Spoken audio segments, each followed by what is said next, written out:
Sahabat-sahabat Kristus, salam jumpa dalam acara Sabtu, Sarapan Bersama Tuhan.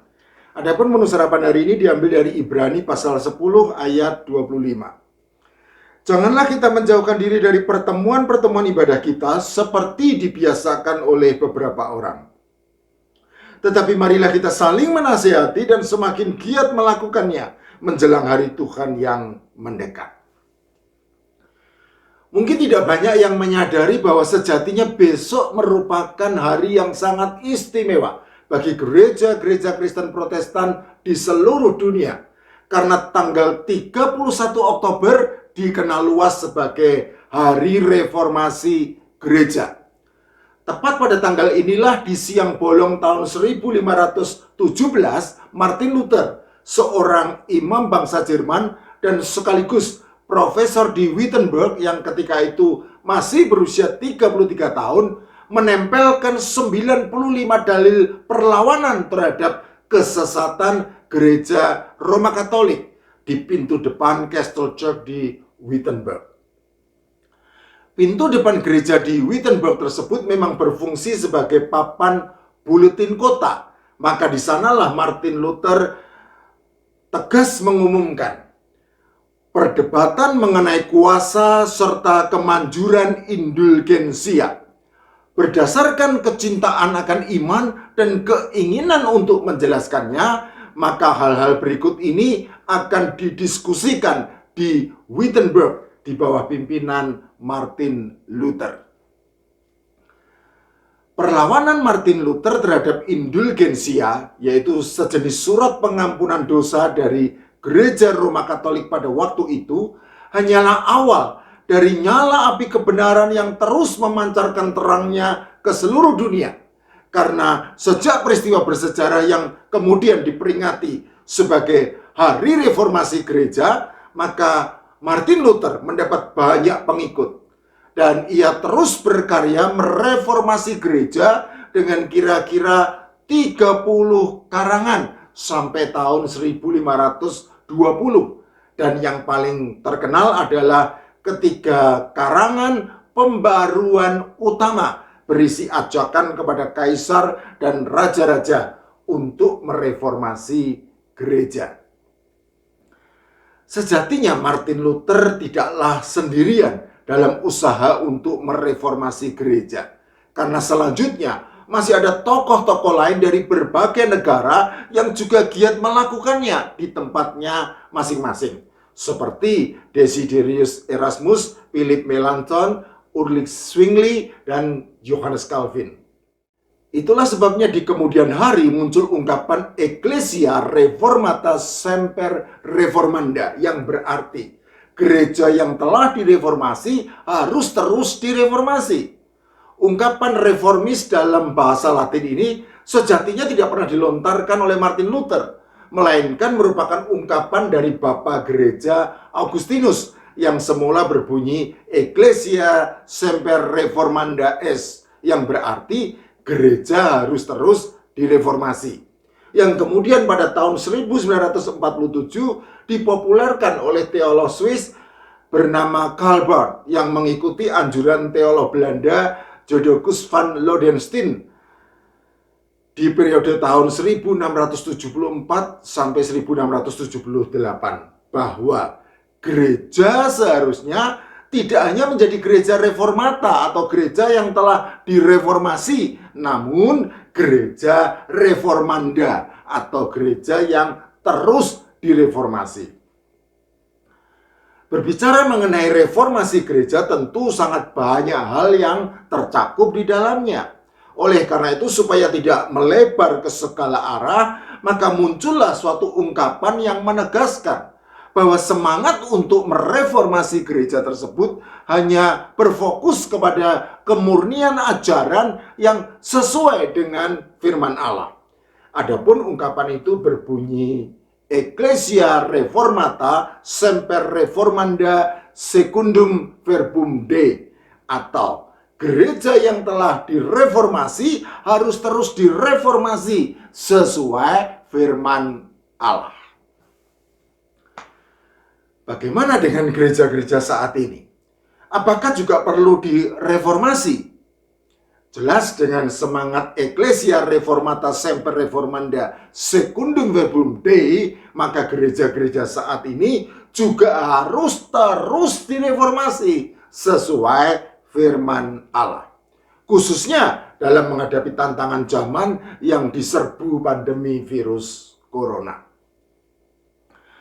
Sebagaimana kita ketahui, akibat pandemi virus corona, maka hampir 2 tahun belakangan ini gereja-gereja di seluruh dunia dipaksa meninggalkan ibadah tatap muka secara langsung dalam gedung gereja dan berganti dengan ibadah daring lewat internet di tempat masing-masing.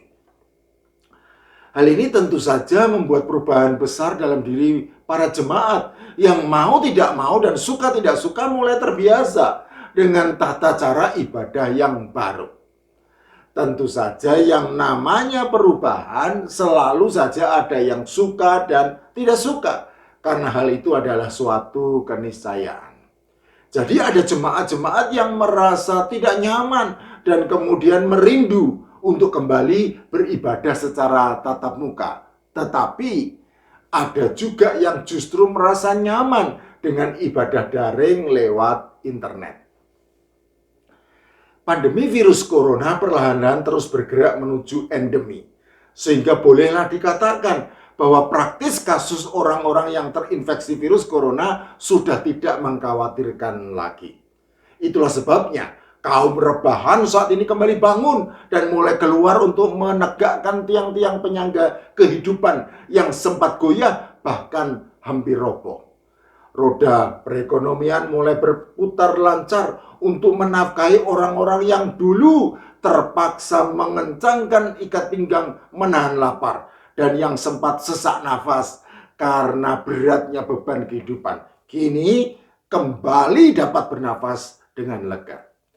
Demikian juga gereja-gereja yang terpaksa menutup pintunya rapat-rapat selama hampir 2 tahun saat ini mulai kembali membuka pintunya untuk menyambut para jemaat kembali beribadah dengan tetap mengikuti protokol kesehatan. Satu hal yang menjadi keprihatinan banyak gereja pada saat ini adalah kecilnya minat jemaat untuk kembali beribadah secara tatap muka dalam gedung gereja. Saya mendapat laporan dari beberapa rekan di berbagai gereja bahwa banyak jemaatnya yang sudah merasa nyaman dengan ibadah daring lewat internet. Sehingga meskipun ibadah secara tatap muka dalam gedung gereja sudah dimulai selama beberapa bulan, mereka masih enggan juga untuk kembali beribadah secara tatap muka dalam gedung gereja. Rupa-rupanya suasana ibadah secara daring lewat internet oleh sebagian jemaat dianggap jauh lebih fleksibel dalam berbagai hal, terutama dalam hal tempat dan waktu. Sehingga dengan demikian mereka bisa beribadah di mana saja dan kapan saja. Lalu bagaimana dengan pernyataan penulis surat Ibrani yang dengan tegas mengingatkan, janganlah kita menjauhkan diri dari pertemuan-pertemuan ibadah kita seperti dibiasakan oleh beberapa orang. Tetapi marilah kita saling menasihati dan semakin giat melakukannya menjelang hari Tuhan yang mendekat. Ibrani pasal 10 ayat 25. Frasa pertemuan-pertemuan ibadah kita jelas mengacu pada pertemuan-pertemuan ibadah secara tatap muka dan bukan secara daring lewat internet. Alasannya tentu sangat sederhana, yaitu karena faktanya di zaman surat Ibrani ditulis memang belum ada jejaring internet. Lalu seiring perkembangan zaman dengan laju perkembangan teknologi yang semakin lama semakin cepat dan canggih, apakah pertemuan-pertemuan ibadah secara tatap muka yang sudah kuno itu boleh digantikan dengan ibadah secara daring lewat internet yang jauh lebih modern dan kekinian? Tentu tidaklah mudah untuk menjawab pertanyaan yang kritis ini. Karena harus diakui bahwa perubahan seiring perkembangan zaman merupakan suatu keniscayaan yang sulit untuk dibendung. Oleh karena itu, fondasi pijakan teologis harus diletakkan supaya reformasi mengenai tata cara beribadah ini betul-betul memikul semangat secundum verbum Dei, yaitu semangat untuk mereformasi gereja sesuai firman Allah, dan tidak hanya sekadar menjadi isu gereja yang adaptif terhadap perkembangan zaman. Pertama-tama perlu ditegaskan bahwa pertemuan-pertemuan ibadah yang dimaksud penulis surat Ibrani tanpa perlu diperdebatkan lagi pasti mengacu kepada ibadah tatap muka secara langsung atau secara fisik sesuai adat kebiasaan bangsa Israel secara turun-temurun yang memang memiliki tempat ibadah tertentu seperti kemah suci pada zaman Musa, bait Allah di Yerusalem, sinagoge-sinagoge di berbagai daerah hunian orang-orang Yahudi, dan juga di rumah-rumah jemaat yang lazim pada zaman permulaan gereja. Selanjutnya harus juga diakui bahwa pertemuan ibadah tidak hanya memiliki aspek pertemuan secara fisik, melainkan juga non-fisik. Karena Allah yang disembah dalam nama Tuhan Yesus Kristus adalah roh yang hidup, yang tidak terpaku atau terkungkung pada tempat tertentu. Sehingga sudah seharusnya lah disembah dalam roh dan kebenaran. Yohanes pasal 4 ayat 21 sampai 24. Itulah sebabnya Paulus kemudian menyatakan kepada jemaat Filipi bahwa di dalam Kristus ada persekutuan roh. Filipi pasal 2 ayat 1. Dan Yohanes juga menyatakan bahwa para pembaca suratnya beroleh persekutuan dengan dirinya. 1 Yohanes pasal 1 ayat 3, dan beroleh persekutuan seorang dengan yang lain. 1 Yohanes pasal 1 ayat 7. Dalam persekutuan dengan Allah Bapa dan dengan anaknya Tuhan Yesus Kristus. Jelaslah bahwa persekutuan roh yang dimaksud oleh Paulus dan persekutuan yang terjalin di antara Yohanes dengan saudara-saudara seiman yang merupakan para pembaca suratnya sejatinya merupakan persekutuan secara non-fisik karena mereka terpisah ruang dan waktu. Jadi, berhubung gereja merupakan persekutuan orang-orang percaya yang tidak terkungkung pada tempat tertentu, maka jelas pertemuan ibadahnya pun dimungkinkan untuk dilakukan secara non-fisik, yang apabila diaplikasikan di zaman milenial ini berarti dimungkinkan untuk dilakukan secara daring lewat internet.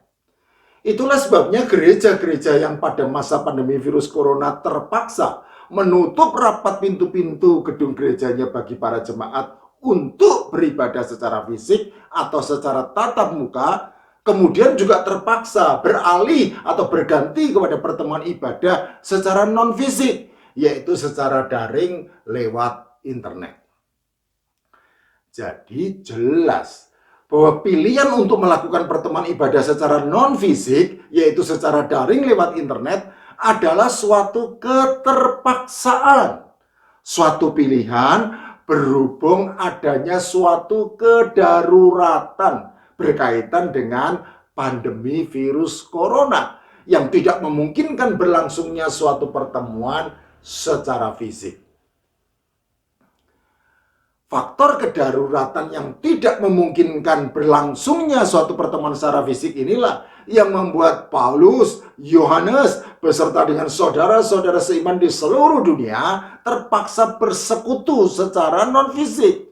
Dan seharusnya faktor kedaruratan inilah yang menjadi pokok pertimbangan untuk keberlanjutan suatu ibadah secara daring lewat internet. Jadi terhadap pertanyaan kritis, lalu seiring perkembangan zaman dengan laju perkembangan teknologi yang semakin lama semakin cepat dan canggih, apakah pertemuan-pertemuan ibadah secara tatap muka yang sudah kuno itu boleh digantikan dengan ibadah secara daring lewat internet yang jauh lebih modern dan kekinian? Maka jawabannya adalah tidak boleh. Lengkapnya tidak boleh apabila tidak ada faktor kedaruratan. Kata apabila menunjukkan bahwa jawaban tidak boleh yang saya berikan adalah kondisional. Artinya apabila ada faktor-faktor kedaruratan yang membuat seseorang tidak bisa beribadah secara tatap muka, seperti misalnya dalam kondisi penganiayaan demi iman, dalam kondisi sakit berat, dalam kondisi di tempat terpencil, dan lain-lain, maka seseorang tersebut boleh beribadah secara daring lewat internet. Tetapi selain hal itu, maka jawabannya tidak boleh. Oleh karena itu, kaum rebahan, orang-orang yang sudah nyaman dengan ibadah secara daring lewat internet, mari kita tinggalkan zona nyaman kita dan bersama-sama beribadah secara tatap muka di dalam gereja bersama dengan saudara seiman yang lain. Ingat peringatan dari penulis surat Ibrani. Janganlah kita menjauhkan diri dari pertemuan-pertemuan ibadah kita seperti dibiasakan oleh beberapa orang. Tetapi marilah kita saling menasihati dan semakin giat melakukannya menjelang hari Tuhan yang mendekat. Amin.